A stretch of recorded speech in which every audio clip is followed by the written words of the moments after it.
Hello friends, आज की इस वीडियो में आप सभी का स्वागत है। आज हम पढ़ने वाले हैं क्लास 9th के लिए साइंस, जिसमें हम कर रहे थे तीसरा चैप्टर परमाणु तथा अणु। ठीक है, आज हम देखेंगे, देख लेते हैं क्या देखना है। इसके पिछले वीडियो में बात करते हैं तो परमाणु द्रव्यमान की हम बात की थी, जिसमें हम फॉर्मूला भी लिखवाए थे परमाणु द्रव्यमान कैसे निकाला जाता है।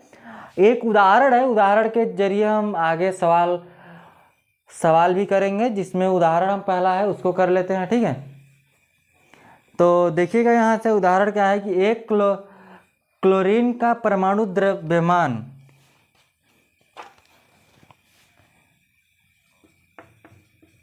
उदाहरण है, उदाहरण नंबर कौन है, छोड़िए नंबर, मान लीजिए 1। क्लोरीन का परमाणु द्रव्यमान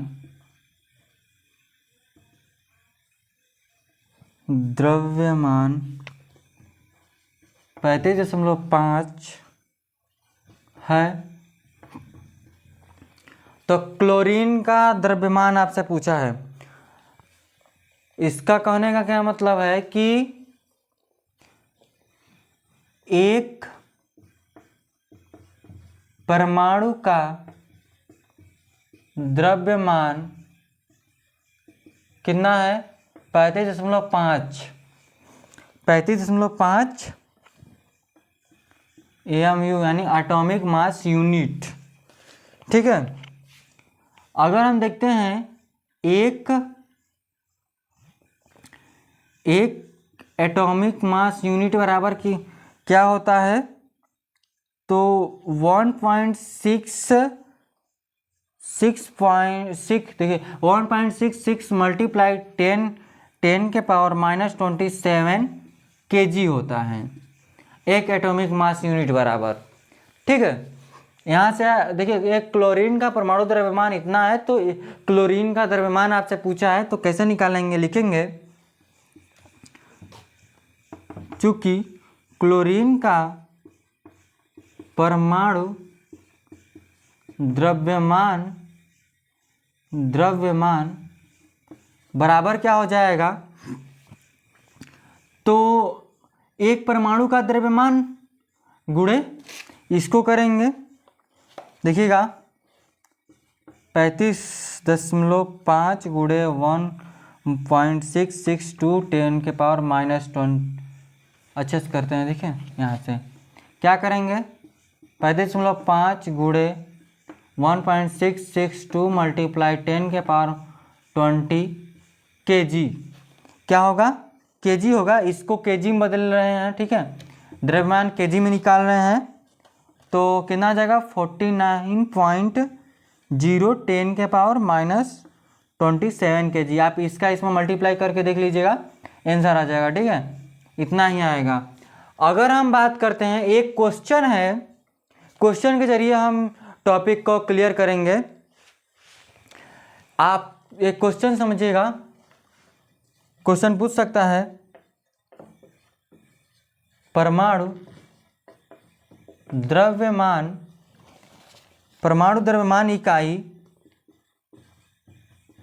इकाई को परिभाषित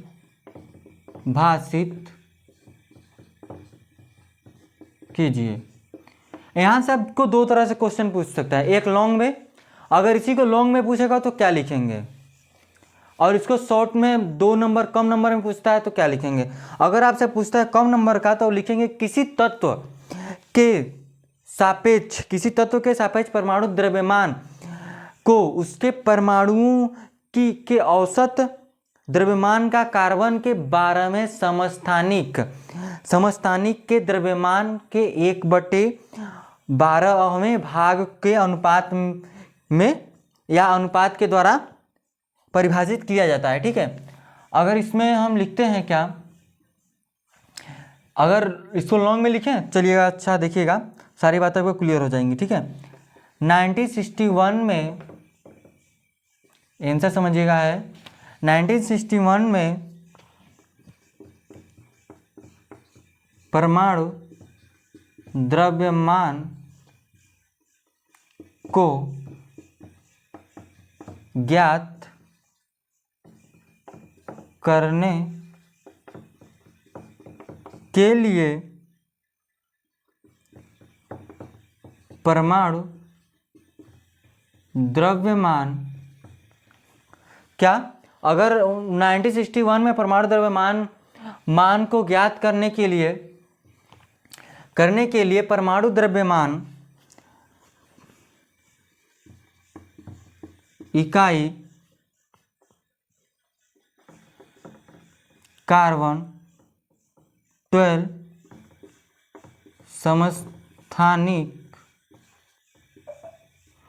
समस्थानिक यानी कि जिसको बोलते हैं आइसोटोप, क्या बोलते हैं?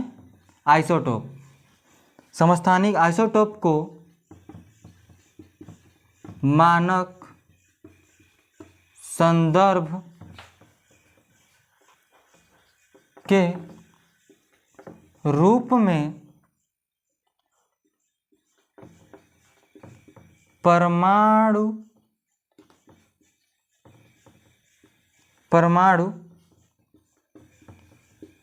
द्रव्यमान 1/12 12वें भाग को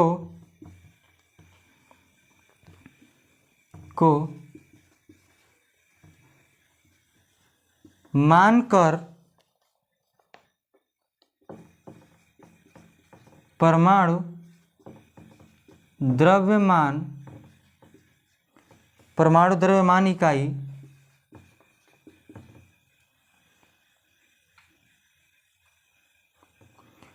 द्रव्यमान इकाई के रूप में लेते हैं। ठीक है, कार्बन 12 समस्थानिक, ठीक है, समस्थानिक के एक परमाणु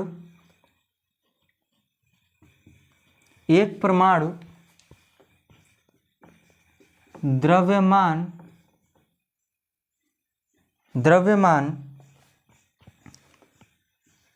के सापेक्ष सभी तत्वों के परमाणु द्रव्यमान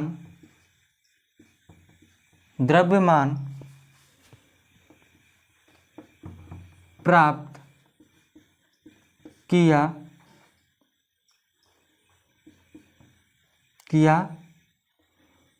या फिर किए गए या किया गए। हमने क्या बात की कि परमाणु द्रव्यमान की जो इकाई है हमने क्या लिया? मानक में 1/2 भाग को मानक परमाणु द्रव्यमान इकाई के रूप में लेते हैं। कार्बन 12 समस्थानिक के एक परमाणु द्रव्यमान के सापेक्ष सभी तत्वों के परमाणु द्रव्यमान प्राप्त किए गए। ठीक है, इतनी बात आपको क्लियर हुई है। आगे और है लिखने के लिए, लिखेंगे। देखिए क्या, यहाँ से ध्यान दीजिएगा, क्वेश्चन जो है ना, सारे क्वेश्चन इसी में क्लियर, और एक और क्वेश्चन है उसका भी आंसर इसी से निकाल लेंगे। ठीक है, देखिएगा, लिखेंगे किसी तत्व के सापेक्षिक परमाणु द्रव्यमान को उसके परमाणुओं की औसत द्रव्यमान का कार्बन 12 परमाणु के द्रव्यमान के 1/12वें भाग के अनुपात द्वारा परिभाषित किया जाता है। क्या लिखेंगे हम? अनुपात द्वारा परिभाषित किया जाता है। ठीक है, किया जाता है। हमने क्या लिखा? किसी तत्व के सापेक्ष, किसी भी तत्व के सापेक्ष। हमने फॉर्मूला भी लिखवाया इसके पिछले लेक्चर में, तो वहाँ से आप देख सकते हैं। किसी तत्व के सापेक्ष मतलब किसी तत्व के सापेक्ष का परमाणु द्रव्यमान उसको ऊपर रखते हैं, को उसके परमाणुओं की औसत द्रव्यमान का कार्बन के 12वें परमाणु के द्रव्यमान के 1/12वें भाग के कार्बन 12 के 12 परमाणु के द्रव्यमान के 1/12वें भाग के अनुपात द्वारा परिभाषित किया जाता है। इसकी इकाई हम पूछते हैं, परमाणु द्रव्यमान की इकाई क्या होती है? तो कार्बन 12 के 1/12वें भाग को परमाणु की इकाई कहते हैं। ये भी हो सकता है क्वेश्चन। ठीक है, आप एक और क्वेश्चन था परमाणु को क्या था? हाँ, परमाणु को आंखों द्वारा देखना क्यों संभव नहीं है? तो ये आप खुद से लिखिएगा। ठीक है, इतना हम बताएं परमाणु के बारे में तो आप कर ही सकते हैं। अब समझे आप? तो चलिएगा आगे देख लेते हैं। कुछ तत्वों के परमाणु द्रव्यमान को बिना निकाले हुए ऐसे डायरेक्ट लिख लेते हैं। कुछ को याद भी आप कर लीजिएगा, कभी कभी पेपर में पूछ लेता है तो याद रहेगा तो लिख सकते हैं। ठीक है, निकालना नहीं पड़ेगा ना इस तरह से। इसको इरेज करें, नहीं आप इसका स्क्रीनशॉट लीजिए, यहाँ लिख। चलिए अच्छा, यहाँ लिखते हैं।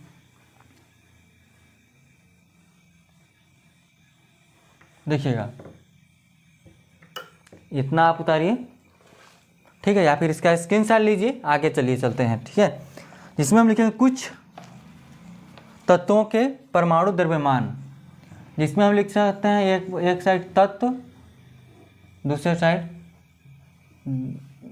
द्रव्यमान। जैसे हाइड्रोजन लिए, क्या लिए? हाइड्रोजन लिए। हाइड्रोजन क्या होता है? एक। हाइड्रोजन का क्या हो जाता है? एक हो जाता है। अगर हम कार्बन लेते हैं, कार्बन यानी कि C, कार्बन का क्या हो जाएगा? 12, कार्बन का 12 हो जाएगा। नाइट्रोजन लेते हैं, नाइट्रोजन क्या हो जाएगा? तो 14 हो जाएगा। फिर उसके बाद ऑक्सीजन O, ऑक्सीजन क्या होगा? 16, क्या होगा? 16। ठीक है, ऑक्सीजन क्या है? परमाणु क्रमांक की बात करते हैं, ऑक्सीजन की क्या होता है? 8, 8 दूनी 16, 2 से गुणा कर दिया है सब में। समझे बात को? हर जगह ये काम नहीं करेगा, हर जगह काम ये नहीं करेगा। ठीक है, सोडियम जैसे हो गया Na23, और क्या है? मैग्नीशियम है। मैग्नीशियम यानी कि Mg, मैग्नीशियम हो गया। मैग्नीशियम को क्या लिखेंगे? 24। ठीक है, चलिए इतना हम लिखवा दिए। आगे है कैल्शियम भी है, कैल्शियम भी लिखवा दें। चलिए आप लिख लीजिएगा कैल्शियम को। ठीक है,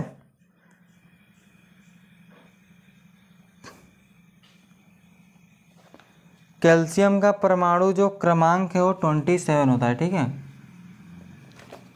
परमाणु क्रमांक 27 होता है। तो इसका क्या हो जाएगा?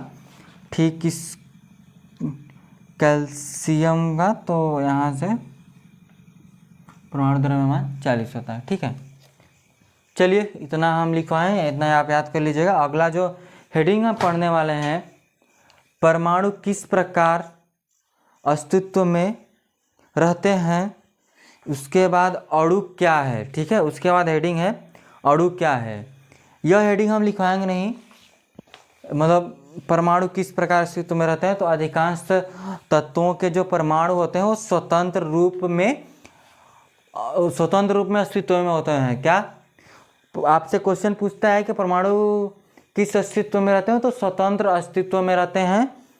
ठीक है, अस्तित्व में रहते हैं, नहीं रहते हैं, नहीं रहते हैं मतलब नहीं रह पाते हैं, ऐसा हम बात कर सकते हैं।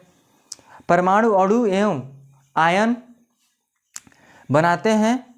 अणु अथवा आयन अत्यधिक संख्या में पुंजित होकर वह द्रव्य यानी पदार्थ बनाते हैं। यानी अगर हम बात करते हैं परमाणु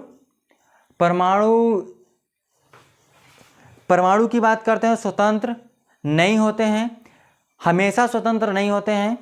अगर बात करते हैं तो परमाणु बहुत सारे परमाणु मिलाकर क्या बनाते हैं, आपके तत्व बनाते हैं। क्या बनाते हैं, द्रव्य यानी कि पदार्थ बनाते हैं। ठीक है, द्रव्य का मतलब क्या होता है, द्रव नहीं, द्रव्य का मतलब क्या होता है, पदार्थ। ठीक है, पदार्थ बनाते हैं। अगला हेडिंग आप लिखिएगा अणु क्या है, इसको इरेज करेंगे, लिखेंगे अणु क्या है। ये जो हम लिखवाए हैं, ये जो इरेज कर रहे हैं, इससे आपको क्वेश्चन पूछ सकता है। ठीक है, मतलब परमाणु के इकाई को किस प्रकार प्रदर्शित किया जा सकता है। ठीक है, हेडिंग है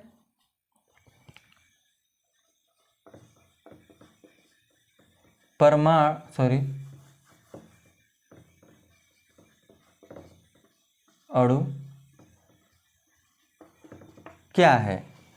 हम बात करेंगे अणु क्या है, तो किसी भी पदार्थ का, ठीक है, किसी भी पदार्थ का लिखते हैं पहले, ठीक है, फिर समझाते हैं। लिखेंगे किसी पदार्थ यानी कि तत्व तथा यौगिक, किसी भी पदार्थ जिसमें से तत्व या फिर यौगिक दोनों हो सकते हैं, का वह सूक्ष्मतम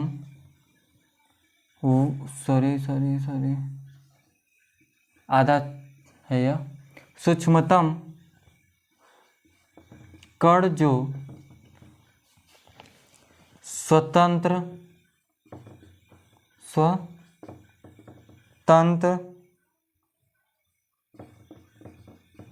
अवस्था में रह सकता है। ठीक है, पर अणु जो है वह तत्व का या पदार्थ का वह सूक्ष्मतम कण है जो स्वतंत्र अवस्था में रह सकता है। परमाणु की बात कर रहे थे तो वो स्वतंत्र अवस्था में नहीं रहता है। ठीक है, देखिएगा यहां से अवस्था में रहता है तथा जिसका रासायनिक संगठन कैसा, यानी केमिकल कंपोजिशन, संगठन यानी कंपोजिशन। ठीक है, पदार्थ के रासायनिक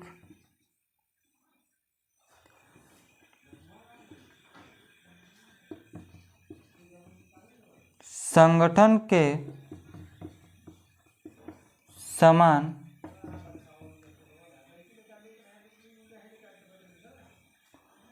होता है।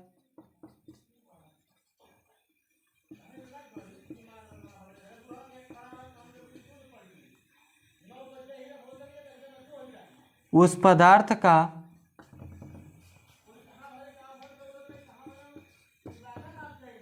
अणु कहलाता है।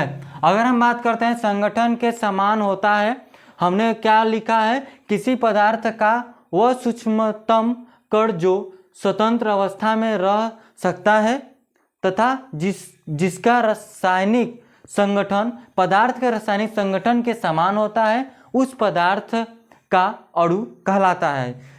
समझे बात को? इतनी बात आपको क्लियर हो गई है। अणु क्या है? जैसे कि हम बात करते हैं जल में, जल में एक अणु किसका होता है? हाइड्रोजन का होता है। हाइड्रोजन परमाणु और ऑक्सीजन परमाणु के द्रव्यमान के अनुपात देखिए, जैसे कि हम जल लिए, ठीक है, जल में एक अणु जो होते हैं, एक अणु की बात करते हैं, उसमें क्या होता है? हाइड्रोजन परमाणु और जल परमाणु के द्रव्यमान के अनुपात में होते हैं, यानी 1/8 के अनुपात में होते हैं। ठीक है, इतनी बात आपको क्लियर है। चलिए आगे है अणु तथा परमाणु में अंतर। अणु के बारे में और पढ़ेंगे, पहले हम देख लेते हैं अणु तथा परमाणु में अंतर क्या है। यह आपसे क्वेश्चन पूछ लेता है। ठीक है, अणु तथा परमाणु में अंतर क्या है, देखिएगा यहां से लिखेंगे।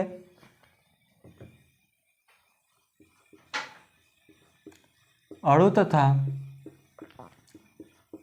परमाणु में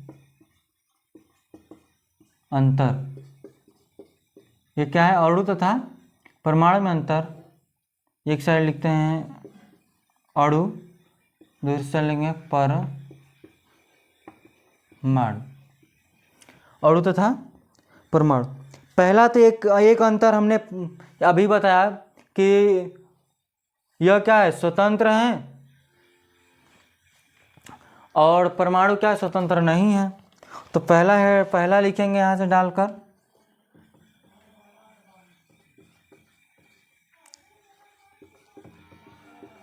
अणु किसी पदार्थ का वह सूक्ष्मतम कण है। अणु किसी पदार्थ का वह सूक्ष्मतम कण है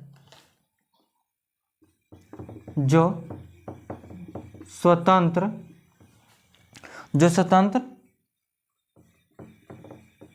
अवस्था में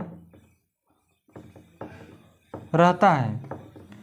सेम इसका उल्टा, परमाणु किसी पदार्थ का वह सूक्ष्मतम कण है जो स्वतंत्र अवस्था में नहीं रहता है। यहां पर क्या लिख देंगे?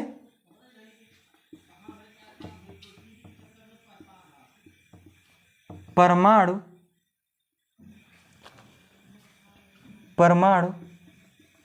किसी पदार्थ का वह सूक्ष्मतम कण है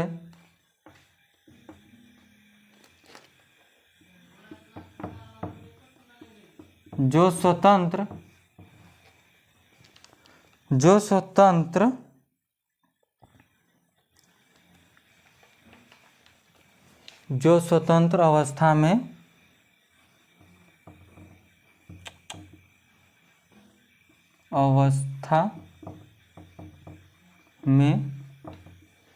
नहीं रहता है। ठीक है, आगे लिखिएगा दूसरा नंबर, यह एक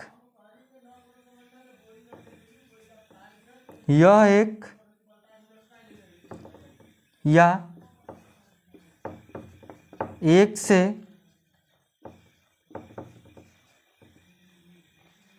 अधिक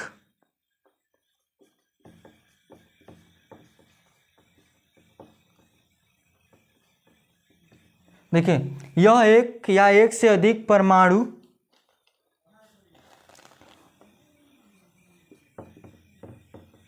परमाणुओं के संयोग से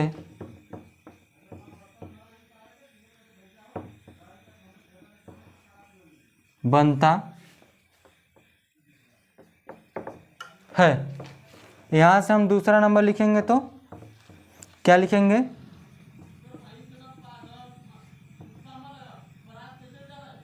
परमाणु प्रोटॉनों न्यूट्रॉनों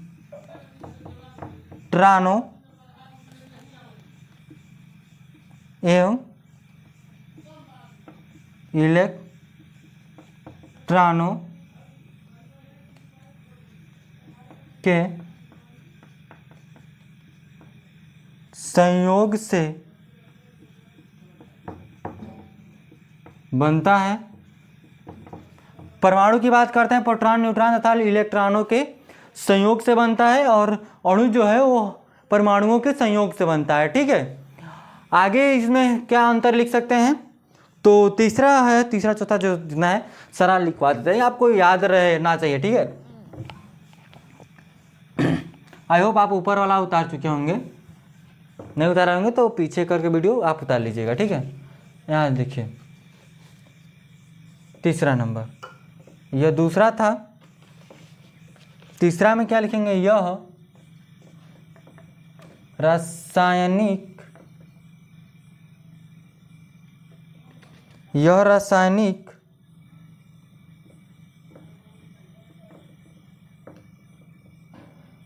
अभिक्रिया परमाणुओं में प्राय विभाजित हो जाता है। यह रासायनिक अभिक्रिया परमाणुओं में प्राय विभाजित हो जाता है। और तीसरा क्या है? यह रासायनिक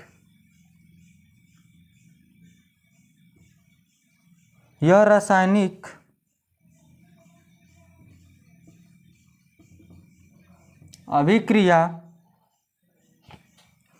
में विभाजित नहीं होता है। यह रासायनिक अभिक्रिया में विभाजित नहीं होता है। ठीक है, इतनी बात आपको क्लियर हो गई है। अगला है कि अणु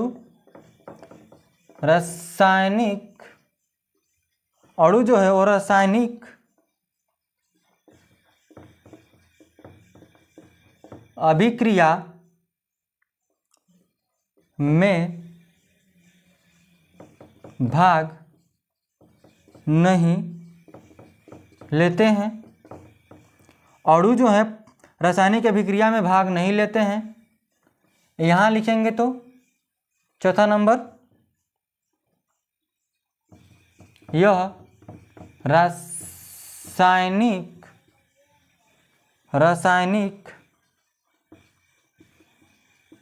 अभिक्रिया में भाग लेने वाला तत्व का सूक्ष्मतम कण है। चलिए, आपको इतनी बातें आपको समझ में आ गई होगी। ठीक है, क्या कि यह एक रासायनिक अभिक्रिया में भाग लेने वाला तत्व का सूक्ष्मतम कण है। तत्व किससे मिलकर बना है? अणु से।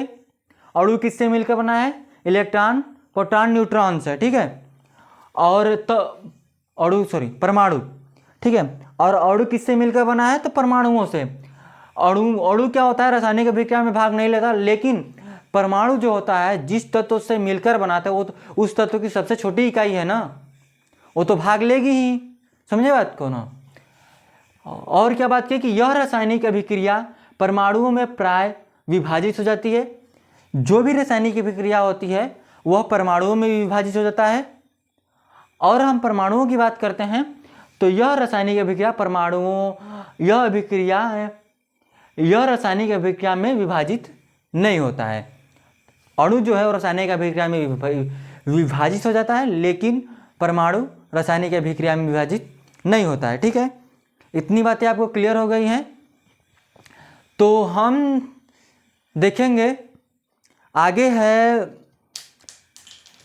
देखिए है यहाँ से अणु के लक्षण, यानी कि कैरेक्टरिस्टिक ऑफ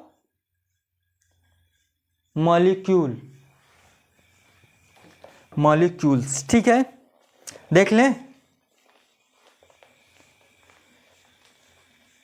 तो रहने दीजिए, कल देखते हैं। ठीक है, कल देखेंगे जितना भी है, देखते हैं कितने दिन में ख़त्म होता है। हमको लगता है दो लेक्चर और बनेगा फिर ख़त्म हो जाएगा। ठीक है, ज़्यादा मिनट नहीं चलते हैं, जितना है सही है। ठीक है, आपको ये सब समझ में आ गया होगा। ये आप याद कर लीजिएगा, एक दो बार नहीं तो एक दो बार वीडियो देख लीजिएगा, खुद ही याद हो जाएगा। ठीक है, ऐसा नहीं है कि कोई ऐसा चीज़ नहीं जो याद ना हो पाए। एक दो बार देखेंगे तो खुद याद हो जाएगा। किस तरह से हमने बताया वो आप देख लीजिएगा, सारी बातें आपको क्लियर हो जाएंगी। ठीक है, तो चलिए आज के लिए बस इतना रखेंगे। धन्यवाद।